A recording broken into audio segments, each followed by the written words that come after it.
collapsing pensions, defunding Social Security, and impoverishing seniors. That's our topic today on the Later Starts podcast. My name is Tim, and I'm joined now by my lovely co-host, Catherine. Hello, Catherine. Hello. Are you ready to break this down? Absolutely. Let's start. Okay, so it seems like you can't turn on the news these days without hearing about some kind of retirement crisis brewing, right? Pensions are struggling, Social Security is facing a showdown. It's enough to make anyone nervous about their golden years. And let's be real, who wants to rely on those scary headlines for information? Yeah. These retirement challenges, they're not just a U.S. thing. The same patterns, the same anxieties, they're popping up in countries all over the world. So, what's the root cause here? Why is everyone so on edge about retirement funds all of a sudden?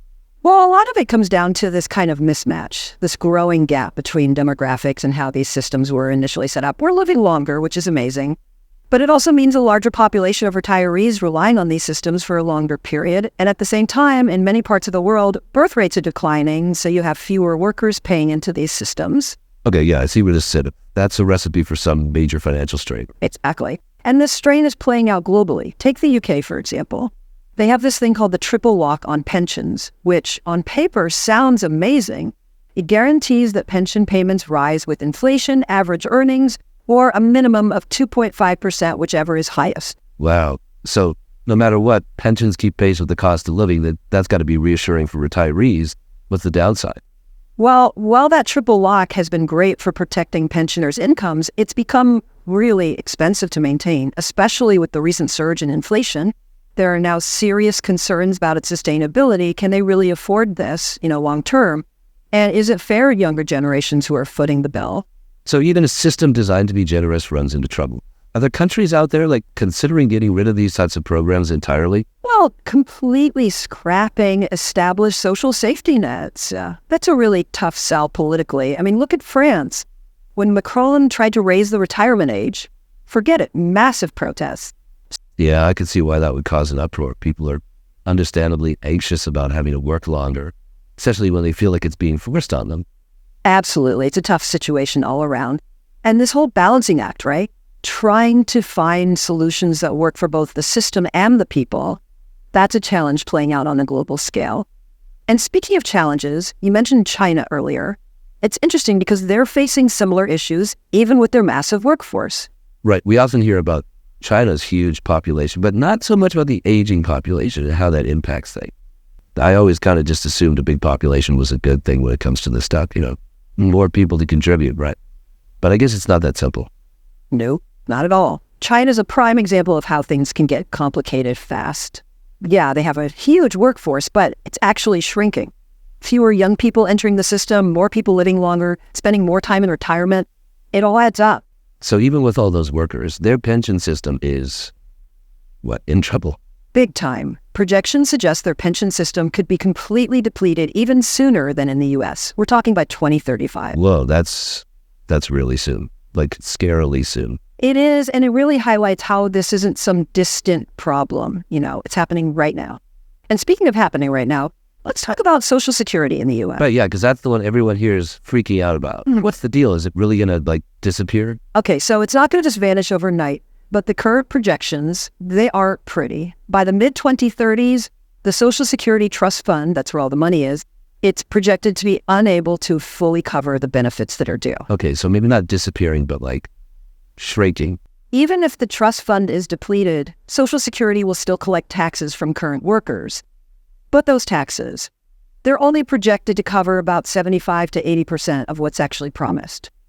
So retirees could be looking at a serious pay cut. Potentially, yeah. We're talking a 20-25% reduction in benefits. Ouch.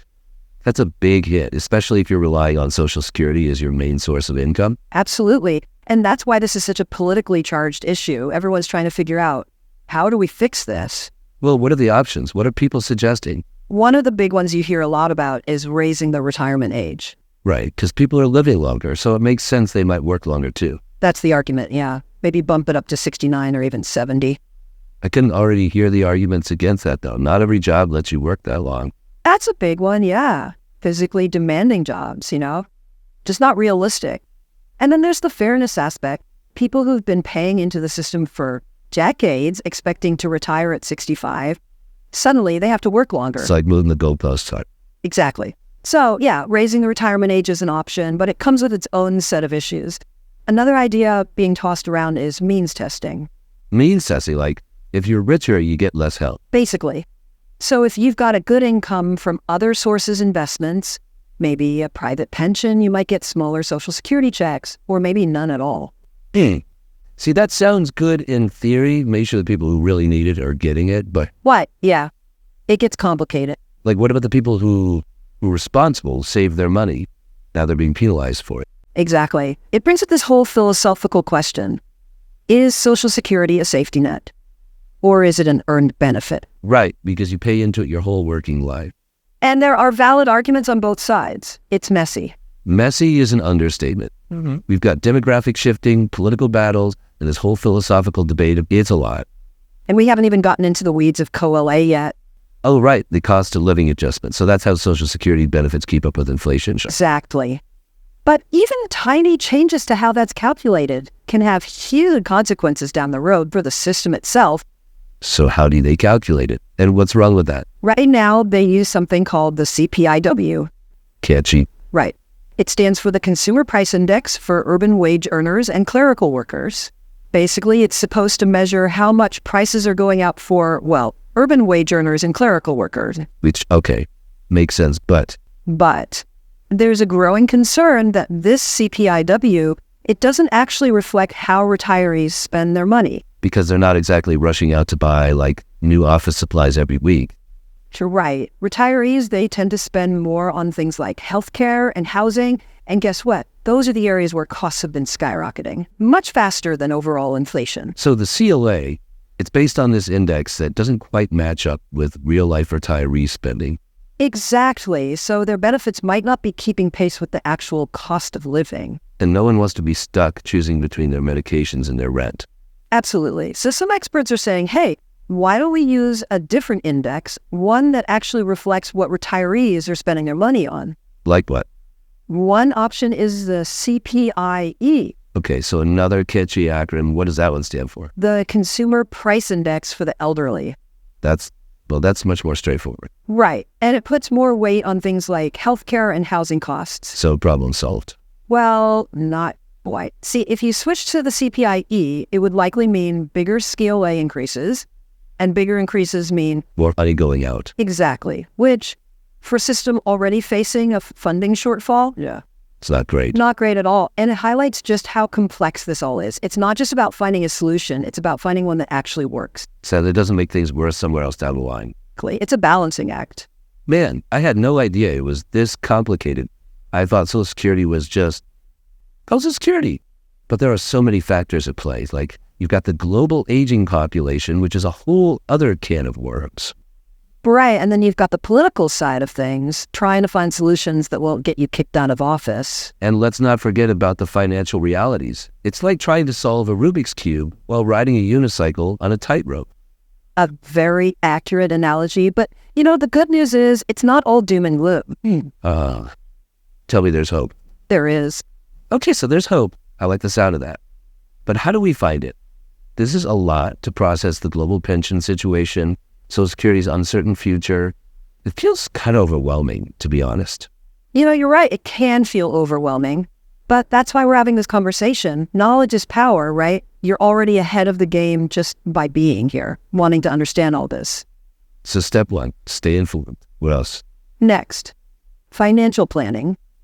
And I don't mean just throwing some spare change in a jar and hoping for the best. Right, because that's not going to cut it. Not at all. This is about being proactive, getting your financial house in order, exploring all the options. Maybe talk to a financial advisor, someone who can look at your specific situation. Because everyone's situation is different.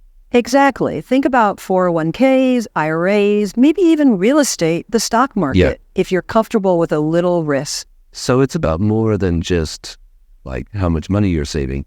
It's about being smart with it too. Absolutely. And another thing to consider is this. Retirement doesn't have to mean the end of working. Right. Some people want to keep working even after they retire. And that's great. But it's also okay if you want to retire but need to find ways to supplement your income, maybe a part-time gig, a side hustle, something you enjoy, something that uses your skills. Not hobby into a paycheck. Exactly. The point is, you've got options. Don't limit yourself to the traditional way of thinking about retirement. Get creative. Love that. So to recap, we've got stay informed, take charge of your finances, and be open to new possibilities. And one more thing. Oh, there's more. Just this.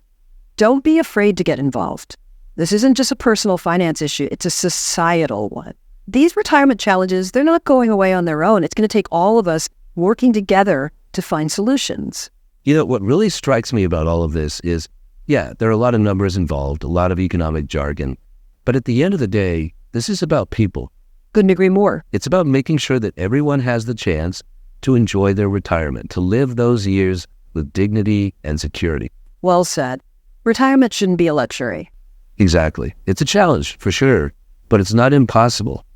And by talking about it, by being proactive, by demanding better, we can create a future where retirement is something to look forward to, not something to fear. Absolutely. Well said. And on that note of cautious optimism, we're going to wrap up this episode. I do hope you'll join us again in the future and leave some of your thoughts in the comments section.